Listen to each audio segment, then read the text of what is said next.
What's going on, guys? This is Kevin from fearlessprogression.com. And today I want to talk about my vision and hopefully inspire you guys to know how to find your purpose in life. What you really are meant to do, your calling. I believe that we all have a certain calling that, the way life transpires, the way different events happen to occur in your life, through the natural progression of things, you're going to end up doing what you were meant to do on this earth. I feel like, life should be meaningful. We should live it in a meaningful way.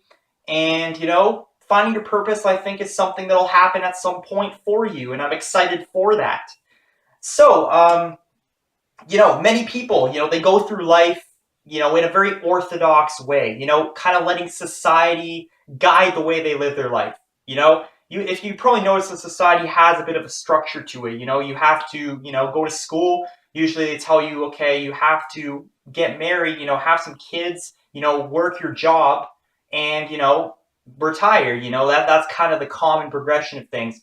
But, there's other people out there as well who, are fed the, do what you love. Do what you love, find what you want to do, find your passion. And then, this causes people to question, what is my passion? What's my passion?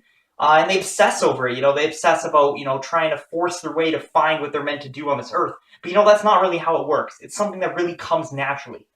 So I wanted to talk a bit, two major keys I want to talk about today in terms of being able to find your purpose in life. And I'll share kind of how I found my purpose and hopefully help guide you to and help you understand, how it kind of transpires. Because, I'm 21 years old. And to be truthfully honest, I don't even know if what I have right now is in fact my purpose. That is, of course, something I'm going to find out later down the road once I start seeing the results and the impact behind what I'm doing. But anyways, the first main question you want to ask yourself when you want to find your purpose in life is, what have you struggled with in life? What are your challenges? What have you overcome? What are things you've gone throughout your past that really hit home with you?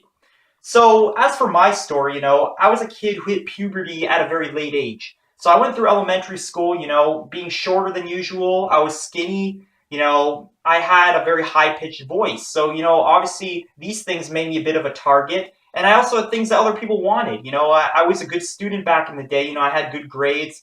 My work ethic was good. I had the teacher's approval.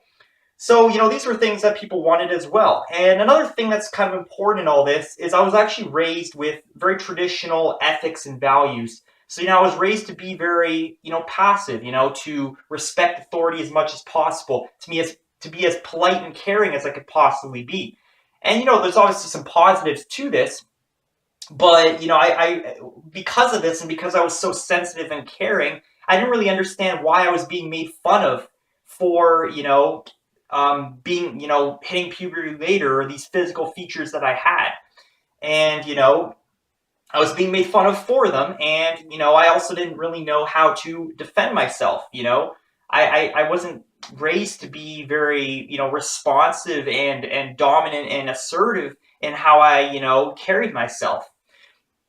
So, because I was so passionate and sensitive, I didn't really take all the bullying I received in a good way. I got very angry, very defensive, and I really took this out on a lot of people, and that kind of, in a way, fueled the target that I had on my back.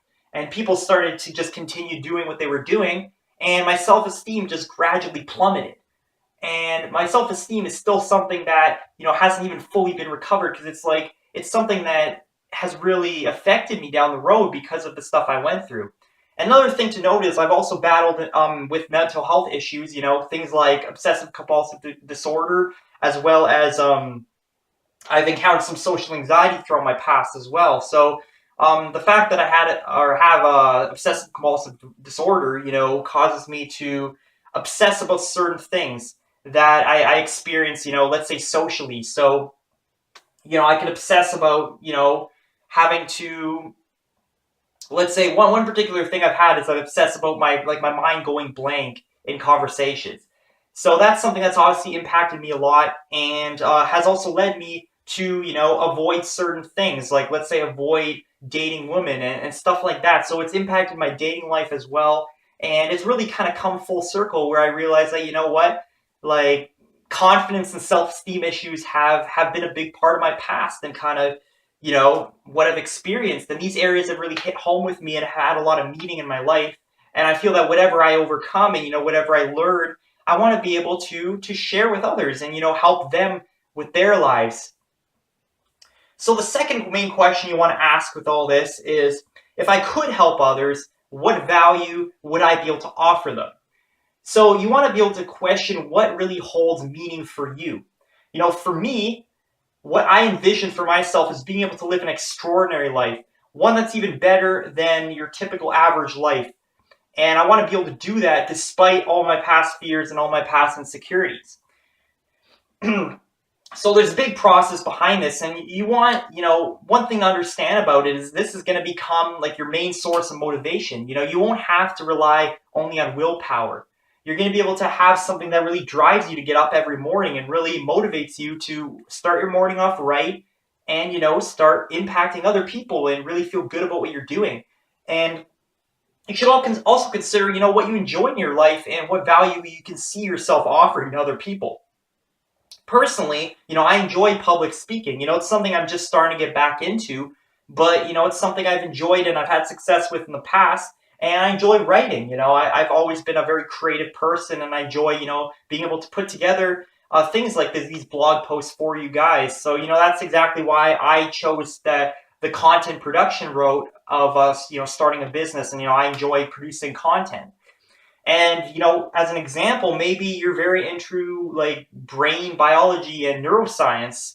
So maybe, what you want to do is become a neurosurgeon because you're interested in how the brain works, how it functions, and brain psychology in general. So that could be an example for you, and using what you enjoy to offer value and be able to service other people, because that's really what it's all about.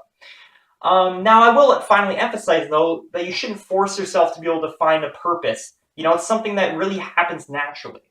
So the way I kind of evolved into understanding what my purpose is, or at least getting very close to it, is, I originally went to engineering school, and, this wasn't the actual major I wanted to take. I actually was really into the weather and meteorology, and I was about to go into atmospheric science, but I ended up going into engineering because it gave me, a much stronger base, and I wasn't sure for sure I wanted to do it, meteorology, and engineering would allow me to go into many different areas after my degree.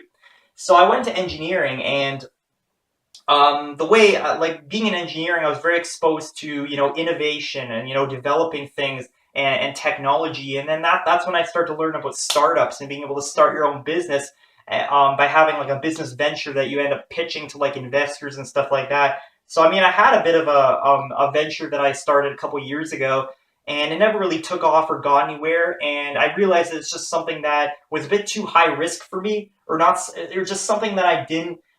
Especially with technology, I'm just not that into, and my skill set isn't in that area, being able to develop technology. So that's just something that I kind of shied away from, and I realized that, what I really want to do is go online and, be able to impact people in the area that I'm passionate about, which is in fact, helping people get over their insecurities, their self-esteem, helping out their success and happiness in life in the area of self-development. So that's kind of what led me to actually get into starting an online business, and really, still liking business, but being able to, obviously use it towards my passion. So, and again, I want to emphasize, I believe that I was challenged with these self-esteem issues in my past for a reason.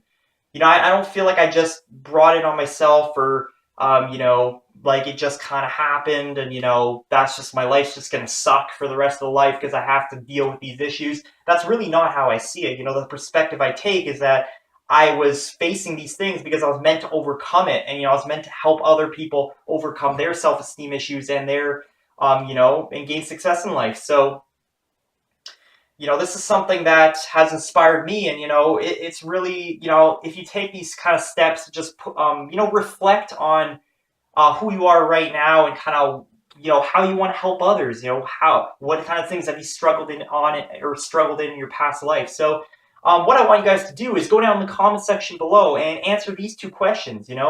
What have you struggled in life? What's like one area where you struggled in your life? And after you answer that question, answer the second question. If you can help others in that area, what value would you offer to them? if you can answer these two questions, you'll be well on your way to actually coming up with some sort of plan for your life and really, know exactly how you can best offer your assets and your advantages and things that, really hit home with you to other people. So that's it for today, guys. Comment down below on those two things. And, I'll answer your comments, of course. And I encourage you to subscribe to my YouTube channel and leave a like. You can like me on Facebook as well at Fearless Progression. And follow me on Twitter at FearlessProg, FearlessProg. And you can follow me on Instagram as well. And, I'll produce more content for you guys. You can leave feedback on, what kind of content you want to see from me, because I need some video ideas upcoming. So that's it for today, guys. Hope you have a great day and take care.